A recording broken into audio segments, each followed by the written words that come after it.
সরকারি সম্পদ লুটপাটকারী যে দলেরই হোক কাউকে ছাড় দেয়া হবে না, জেলা প্রশাসক। শেরপুর প্রতিনিধির তথ্য ও ছবিতে এনবি ডেস্ক রিপোর্ট। শেরপুরের জেলা প্রশাসক তরফদার মাহমুদুর রহমান বলেছেন, সরকারি সম্পদ লুটপাটকারীরা যে দলেরই হোক কাউকে ছাড় দেয়া হবে না। বাবুর্চির তত্ত্বাবধানে পরিচালিত হোটেলে উন্নত মানের খাবার বিক্রি করা হয়। বিভিন্ন অনুষ্ঠানের অর্ডার রাখা হয়। যোগাযোগ 017245480025।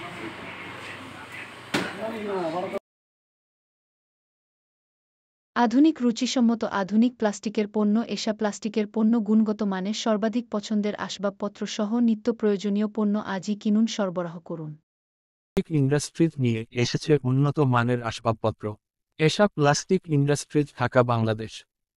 বৃহস্পতিবার ১৯ আগস্ট সকাল ১১টায় ঝিনাইগাতী উপজেলা পরিষদ সভাকক্ষে সরকারি বিভিন্ন দপ্তরের প্রধানগণ, রাজনৈতিক দলের নেতা কর্মী, সুশীল সমাজ ও স্থানীয় গণমাধ্যম কর্মীদের সাথে এক মতবিনিময় সভায় প্রধান অতিথি হিসেবে বক্তব্য দিতে গিয়ে তিনি এসব কথা বলেন।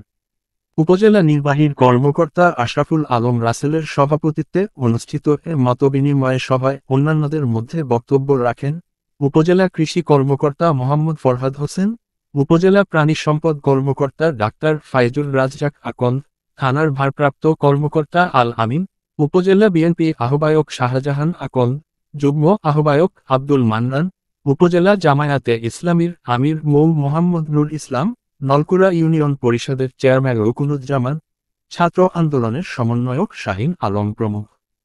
এ সময় জেলা প্রশাসক তরফদার মাহমুদুর রহমান পাহাড়ি দলে ক্ষতিগ্রস্ত কৃষকদের ক্ষতি কাটিয়ে উঠতে সরকারি সহযোগিতার আশ্বাস দিয়ে কৃষকদের কৃষিতে মনোনিবেশের আহ্বান জানান। এ সময় তিনি বলেন, দেশের কৃষকরাই দেশের মূল চালিকা শক্তি।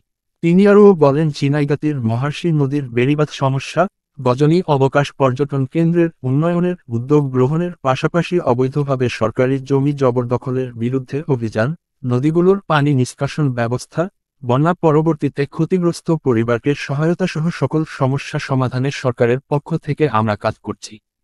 তিনি দৃঢ়তার সাথে বলেন, অবৈধভাবে বালু লুটপাটকারীরা যে দলেরই হোক কাউকে ছাড় দেয়া হবে না। তিনি বলেন, অবৈধভাবে বালু লুটপাট বন্ধে জেলা প্রশাসনের পক্ষ থেকে ভ্রাম্যমাণ আদালতের অভিযান চলমান আছে।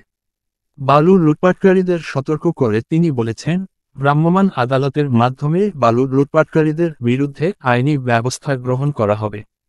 এক্ষেত্রে প্রশাসনের পাশাপাশি দেশপ্রেমিক রাজনৈতিক দলের নেতাকর্মী, সাংবাদিক মহলসহ সকল সচেতন মহলকে এগিয়ে আসার আহ্বান জানান।